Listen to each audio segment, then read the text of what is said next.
pessoal, sou a professora Bárbara Furquim, professora de vocês de História do 9º ano. Nessa aula a gente vai falar sobre o desfecho da guerra, como é que vai ocorrer o fim da Segunda Guerra Mundial, quais são os lados envolvidos, quem são os grandes vencedores da Segunda Guerra Mundial. Bom, a gente já então tem noção do que vai acontecer, agora a gente vai dar uma olhada em qual é o nosso objetivo dessa aula, que é entender os fatos que levaram à rendição do Japão e à destruição causada pelas bombas atômicas e compreender como o mundo ficou após a guerra e os acordos pós-guerra. Bom, vamos retomar aí alguns conceitos para a gente tentar chegar, entender melhor como aconteceu esse fim da Segunda Guerra Mundial. Perguntas. Você lembra por que os Estados Unidos declararam guerra ao Japão? E você sabe por que os interesses dos dois países se chocaram, os interesses tanto de Japão quanto dos Estados Unidos? Aqui a gente tem uma imagem de blindados transportadores americanos levados por soldados australianos para uma luta, isso em 45. Bom, em 7 de dezembro de 1941, os japoneses eles vão atacar a base militar de Pearl Harbor. Essa base militar ela estava localizada no Havaí. Primeiro a gente pensar num contexto geográfico, o Havaí, geograficamente, ele está mais localizado na Ásia do que no continente americano. No entanto, os Estados Unidos, com essa sua prática imperialista de domínio, ele havia dominado aquele território e tinha ali, então, uma base militar. A gente vai ver que os japoneses, eles vão, então, atacar a base militar dos Estados Unidos, que até então não estava oficialmente declarando guerra ao eixo. Com essa ação, vamos ver que, então, os Estados Unidos, ele oficialmente declara guerra ao eixo e, mais ainda, ele vai declarar uma perseguição aos japoneses, né? Bom, os Estados Unidos e o Japão, eles disputavam entre si territórios e áreas de influência. Isso porque o Japão, durante a Segunda Guerra Mundial, ele tinha toda uma proposta de domínio ali em vários territórios ligados à Ásia. Inclusive, havia dominado vários territórios. Os Estados Unidos também tinham interesses em vários daqueles territórios ali. Bom, a gente vai ver que aqui sobre as bombas atômicas. Com o decorrer do fim da Segunda Guerra Mundial, nós vamos ver que em um primeiro momento os alemães, eles foram rendidos, depois nós vamos ver os italianos. Os italianos a gente vai ver que a figura do Benito Mussolini, inclusive, ela vai ser, né, ele vai ser ali preso e vai ser morto. Mais à frente, com os soviéticos que conseguiram ganhar vários conflitos, na verdade a grande derrota alemã foi por parte do poder dos soviéticos, e nós vamos ver que então, nesse decorrer de várias derrotas, os alemães vão assinar a rendição, até inclusive o grande líder alemão, Adolf Hitler, vai se suicidar. Mas restava ainda a rendição de uma das partes do grupo do eixo, que era o Japão. Então, a gente vai ver que com o objetivo de apressar a rendição japonesa e demonstrar ao mundo todo o seu poderio bélico, os Estados Unidos vão lançar 2 bombas atômicas sobre o Japão. Essa medida, ela tem uma medida, claro, de contexto ali do conflito mesmo existente, mas como a gente pode ver, ela existia aí já uma premonição, um se preparar dos Estados Unidos que já via que o mundo estaria com um poder muito voltado ao poder norte-americano. Era necessário ele se estabelecer e ele fazer com que outras nações vissem o quanto poder eles tinham e como era perigoso qualquer outra nação vir a mexer com eles. Aqui a gente tem uma imagem de Hiroshima, um dos lugares onde veio a ocorrer, né, ali onde eles soltaram as bombas atômicas, no dia 6 de 8 de 1945, onde cerca de 150 mil pessoas morreram imediatamente. além de pessoas que, inclusive, até os dias atuais, gerações que passaram, né, que vivem ainda naquela região, nos dias atuais, ainda sofrem as consequências da bomba atômica. Bom, chegamos à nossa primeira atividade. Pessoal, quero que vocês, com toda atenção, leiam aí a atividade, já voltamos para ver se vocês fizeram tudo correto.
Bom, vamos dar uma olhada nessa atividade? Quais os motivos que levaram os Estados Unidos a lançarem as duas bombas atômicas sobre o Japão em agosto de 1945? E a gente vai ver que o primeiro objetivo era o objetivo de apressar a rendição japonesa. Isso porque a Alemanha e a Itália já haviam se rendido. Mas um outro motivo, talvez muito mais relevante naquele contexto histórico que se vivia, era de demonstrar ao mundo todo o seu poderio bélico.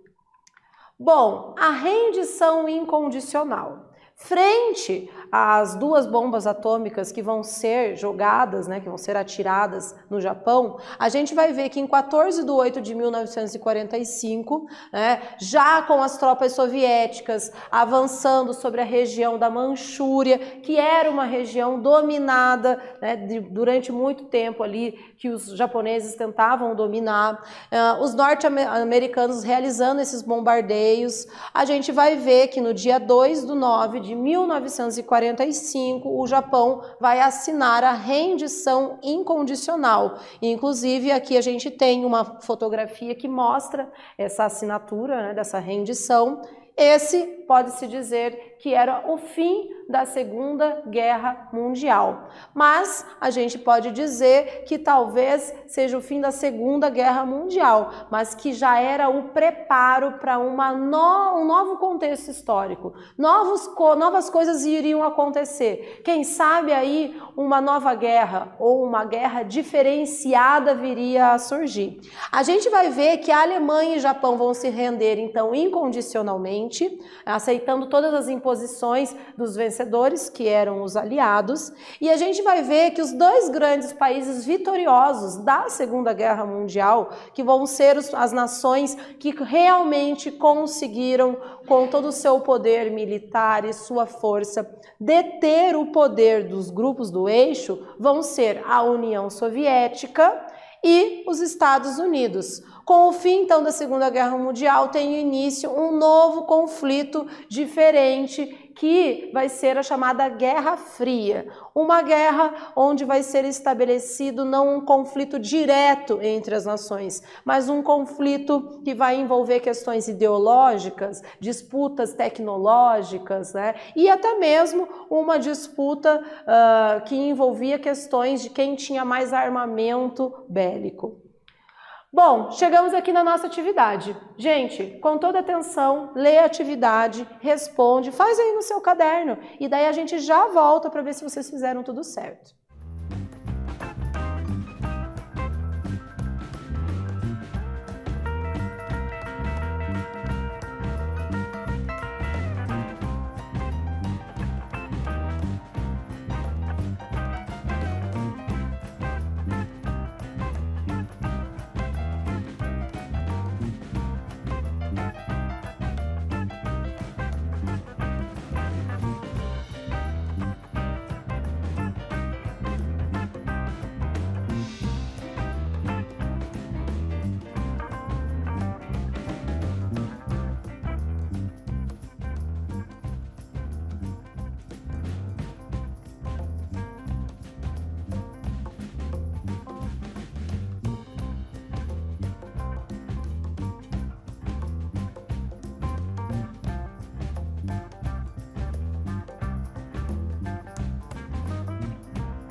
Bom, vamos dar uma olhada nessa atividade? Que países saíram da Segunda Guerra Mundial em 1945 como os grandes vencedores?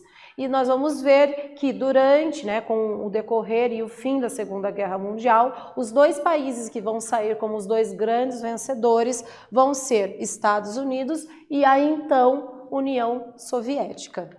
Bom, os acordos finais. Antes mesmo do final estabelecido ali da Segunda Guerra Mundial, os líderes dos países aliados fizeram uma reunião, se encontraram, a gente vai ver inclusive nessa foto alguns desses representantes, Churchill da Inglaterra, Roosevelt dos Estados Unidos, Stalin da União Soviética, os representantes da França e da China participaram em uma escala menor, E qual era o objetivo desses acordos finais? Eles já sabiam que a Segunda Guerra Mundial, eles iriam sair os vitoriosos. Os resultados, a ideia era discutir os rumos do mundo após a Segunda Guerra Mundial. Bom, dentre essas discussões, dentro dessas conversas, foi decidido o seguinte: a chamada Liga das Nações, ela não tinha tido um efeito satisfatório. Isso porque decorreu-se a Segunda Guerra Mundial. Então, eles notaram que era necessário criar a chamada Organização das Nações Unidas, a ONU, uma entidade que tem um propósito de tentar evitar conflitos no mundo, E ela, então, vai substituir a Liga das Nações. Os países do leste europeu ficaram sob a influência da União Soviética, então eram os soviéticos quem iriam controlar, administrar essas nações que haviam sofrido as consequências da Segunda Guerra Mundial, e os países da Europa Ocidental ficaram sob a influência dos Estados Unidos. A cortina de ferro estava começando a ser estabelecida, era a Guerra Fria começando a existir. Bom, aqui a gente tem a bandeira da ONU, inclusive, que simboliza todo esse momento do fim da Segunda Guerra Mundial. A desnazificação da Alemanha. A desmilitarização da Alemanha vai acontecer principalmente porque uma das decisões tomadas é a divisão do território da Alemanha. Num primeiro momento, eles vão dividir, como a gente pode ver aqui no mapa, a Alemanha em zonas de ocupação diferenciadas. Existia a zona britânica, existia a estadunidense, a francesa, a parte que era de um controle internacional e a parte que era soviética. Esse é um primeiro momento da divisão da Alemanha.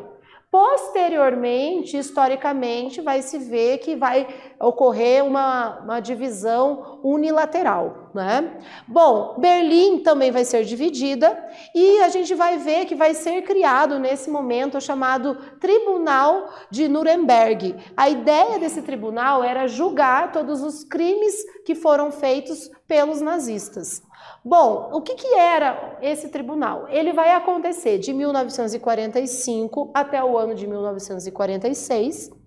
E ele vai fazer o seguinte, Ele, na verdade, oficialmente se chamava Tribunal Militar Internacional, vai ser instalado em Nuremberg, por isso que ele vai receber esse nome, e a ideia era julgar, então, esses crimes da Alemanha nazista. O comando foi dos Estados Unidos, da União Soviética, da Inglaterra, da França, Ou seja, os vencedores da guerra exigiram que esses crimes fossem julgados. Foram ao total 12 condenações, todas elas à morte, 3 prisões perpétuas, 4 condenações de prisão e 3 indivíduos foram absolvidos. Aqui nessa imagem a gente tem alguns dos principais líderes nazistas que sofreram esses julgamentos dentro do Tribunal de Nuremberg. E chegamos aqui na nossa atividade. Gente, faz aí a atividade, já voltamos daqui a alguns minutos.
Bom, vamos dar uma olhada nessa pergunta? O que foi o Tribunal de Nuremberg e como ele se desenrolou? Bom, a gente vai ver que oficialmente esse tribunal chamou-se o Tribunal Militar, né, Internacional, e ele foi instalado em Nuremberg após o fim da Segunda Guerra Mundial para julgar os crimes da Alemanha nazista. Ao total foram julgadas 12 condenações à morte, 3 prisões perpétuas e 4 condenações de prisão e 3 indivíduos foram absolvidos. Bom, o que nós estudamos então nessa nossa aula? A gente viu o que aconteceu, né, quais foram os caminhos tomados com relação ao fim da Segunda Guerra Mundial. Vimos que o Japão não havia se rendido, então os Estados Unidos, como uma ação bastante pensada, vai jogar as 2 bombas atômicas lá, vai então ocorrer a rendição forçada do Japão. Vimos que antes mesmo do conflito finalizar-se oficialmente, a gente viu que os líderes mundiais dos aliados já estavam se reunindo, isso já era ali um início, o primeiro pontapé inicial dado para a chamada Guerra Fria, onde inclusive os 2 grandes vencedores da Segunda Guerra Mundial, União Soviética e Estados Unidos, vão bipolarizar as ordens do mundo. E, para finalizar, nós vimos que foram criado o Tribunal de Nuremberg, onde todos os crimes dos nazistas foram julgados e muitos deles, né, foram condenados, inclusive, à morte. É isso. Até!